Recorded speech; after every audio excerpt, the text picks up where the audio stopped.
Stop lying to yourselves right now. Your marriage isn't fine. It's bleeding out from the inside, and it is entirely the fault of your own blindness. Divorce isn't just a bump in the road. It is a mathematical consequence of your stubborn refusal to see the obvious. Forget the flimsy excuses about infidelity or financial crisis. The real cancer, the #1 mistake that is murdering the desire and trust between you, is the stupidity of living like mortal competitors sharing the same bed. You have turned your sacred home into a no-holds-barred wrestling ring where no one wins. If deep down you feel that your partner is playing against you, or that you are carrying the heavy load alone, be warned. The countdown to the end of your family has already begun, and the clock is ticking faster than you imagine. But I am not here to attend the funeral of your relationship. There is an emergency exit, a brutal turnaround that separates mediocre couples from those who build empires. I am going to reveal right now the only alliance and teamwork strategy capable of stopping this bleeding immediately and bulletproofing you against any storm. What I am going to deliver here is an antidote that will hurt your ego, it will wound your pride, but it is the only real cure to transform this war zone into an unshakable strategic partnership before it's too late. The question isn't whether this works, but whether you have the guts to face the naked truth to save what you've built. Imagine trying to clap using only one hand. It seems impossible and even a bit ridiculous, doesn't it? In marriage, the logic is exactly the same, yet many couples insist on living as if they were single people splitting the rent. The naked truth is that the success of your relationship depends viscerally on genuine teamwork. You can't carry the piano alone while the other just watches. Either you unite in this mission, or you'll end up rowing in circles, wasting energy without getting anywhere. Let's look at the root of everything, using an ancient example that carries tremendous wisdom. Think about the command, "Be fruitful and multiply." This was never a command for an isolated individual, but a call for an unbreakable alliance. Biology itself gives us a reality check. Neither man nor woman has the capacity to generate new life alone. The system was designed by the Creator to lock up if there is no cooperation, forcing us to understand that we desperately need each other. This biological lesson is a mirror for the rest of life together. You need to develop a common purpose because there are certain fruits in marriage that are only unlocked when both keys turn in the lock together. It's that fine synergy where one covers the other's back.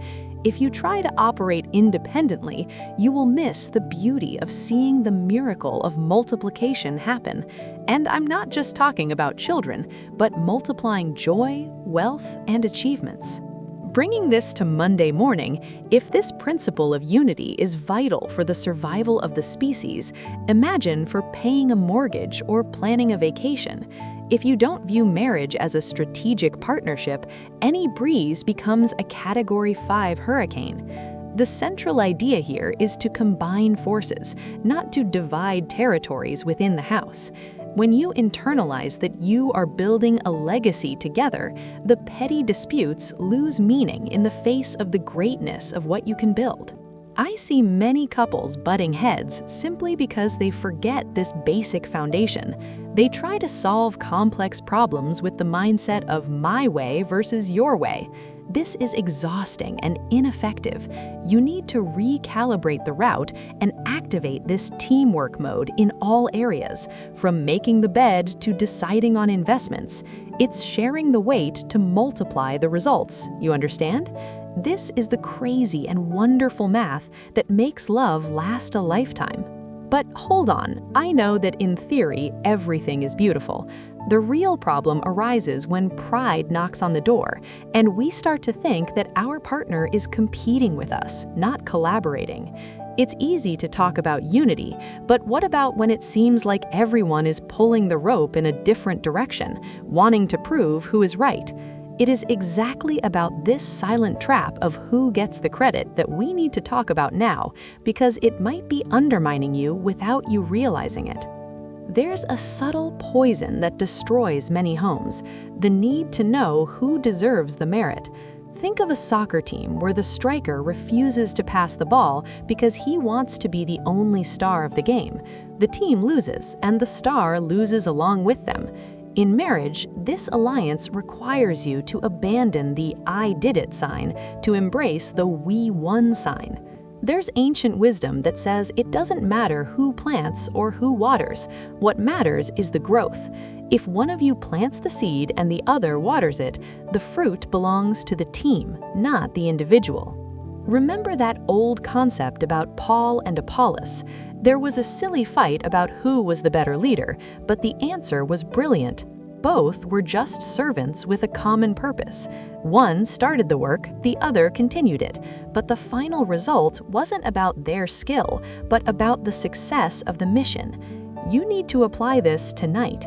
If he had the idea to invest that money and she had the discipline to save, the merit of the wealth doesn't belong to just one. The success belongs to Couple Inc. You urgently need to stop keeping a mental scoreboard of who does more. This kills the relationship synergy. Oh, I washed the dishes 3 times this week and you did it 0.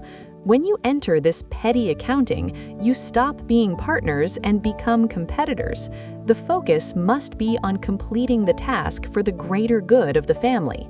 If the goal is to have a peaceful and prosperous home, it matters little who scored the goal, as long as the ball is in the net and the team comes out victorious. Face marriage as a strategic partnership where the ego stays outside the door. Imagine you're building a Lego castle. If one places the base and the other places the tower, the castle belongs to both. No one looks at a magnificent construction and asks who placed that specific brick on the left. People admire the complete work. Your life is this work. The pride of saying, "I did it," is infinitely smaller than the glory of saying, "Look at what we built." I'll give a practical example: raising children or planning a trip. Maybe one of you is better at researching prices, planting, and the other is better at organizing suitcases and the itinerary, watering. If you keep fighting over who worked more, the trip becomes hell. But if you activate teamwork, the trip becomes unforgettable.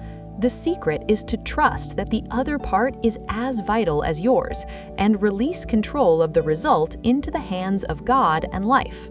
However, I know that this whole philosophy is tested on the battlefield of routine, in those boring and repetitive things. It's very nice to talk about unity in big projects, but what about when the sink is full of greasy dishes and the bills are due tomorrow? It is precisely in the logistics of the day-to-day, in those tasks that no one wants to do, that most couples slip up and start World War III. Real life doesn't happen on Instagram. It happens in the kitchen sink full of dishes and the pile of bills on the table. It is here, on the battlefield of daily life, that the concept of teamwork stops being a pretty phrase and turns into a survival tool. Cooking, cleaning, driving in chaotic traffic, these things are not optional. They are the gears that keep life running. If you don't have a clear system, these trivial tasks will turn into the biggest villains of your marriage. You need to sit down and have the logistics conversation. Who is going to do what? How often? Ignoring these questions is asking to live stressed out.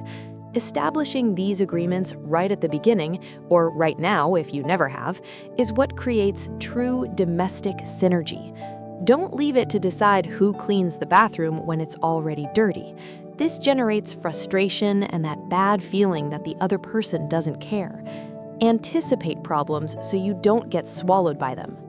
View the division of tasks as a strategic partnership to gain quality time. If you define that one takes care of finances on the bank app while the other organizes dinner, you optimize life. Use technology in your favor. Have a shared calendar or a notice board on the fridge. When the rules of the game are clear, no one feels overwhelmed or treated unfairly, and time is left over for what really matters, enjoying each other's company. It's scary to think about this, but many couples wake up after 10 years and realize they spent the whole decade fighting over wet towels or toothpaste caps. What a waste of life. You have a common purpose much greater than arguing over who takes out the trash. Get rid of these small conflicts by organizing the routine. Every minute spent fighting over household chores is a minute stolen from the happiness and productivity you could be building together. This organization is a practical way to honor the alliance you made. When you fulfill your part of the domestic agreement, you are saying, "I love you and I respect our time." The home should be a safe harbor, not a logistics battlefield.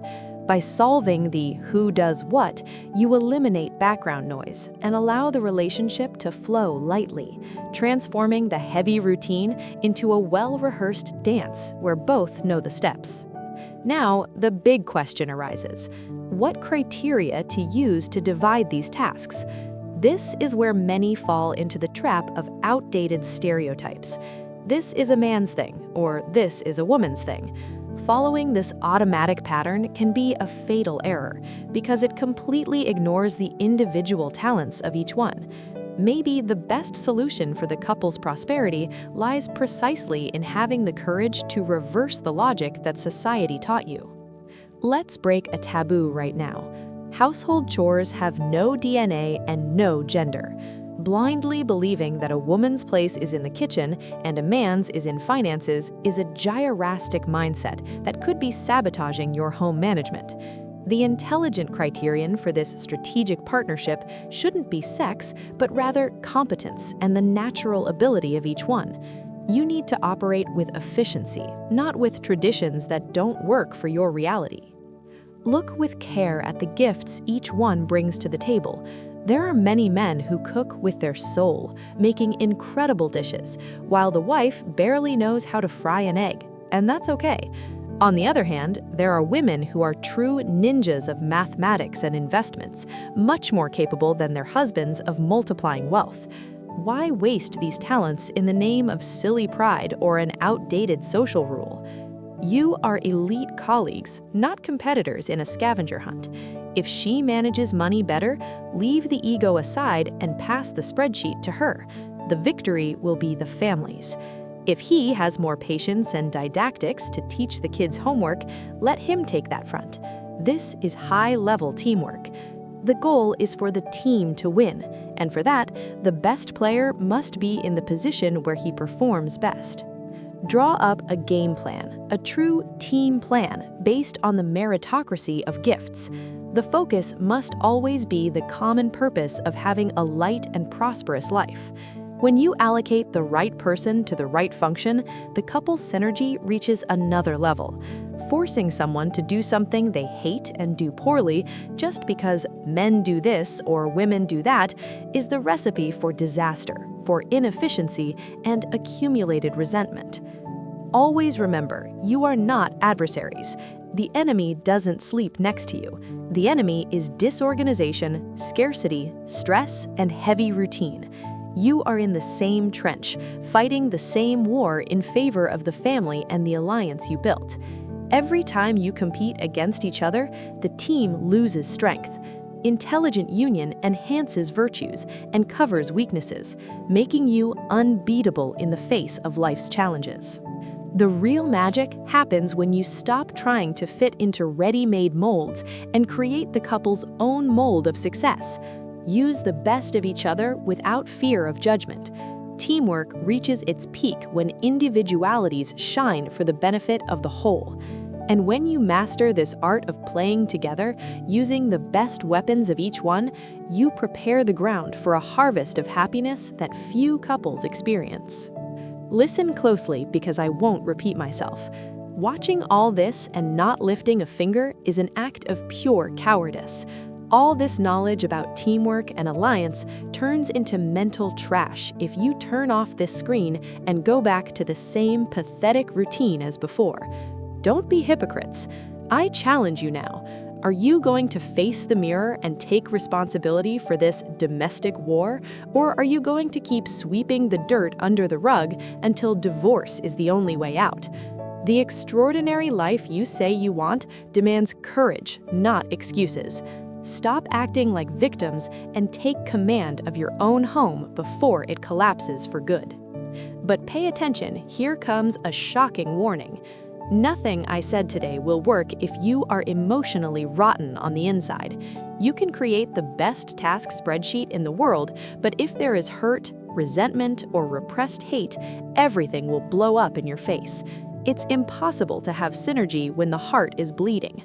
There's a specific poison that locks your connection, and there's a shock technique, something almost no one has the courage to teach, that transforms this dammed up pain into overwhelming passion in minutes. If you don't solve this first, forget rest. The video that resolves this emotional tragedy is on the screen right now.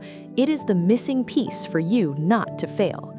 If you have the stomach for the truth and want to stop being part of the crowd of mediocre couples who just exist, subscribe to this channel now and turn on notifications. Here, the conversation is for the elite who want to win. Click on the video to the side and cure the root of the problem while there is time.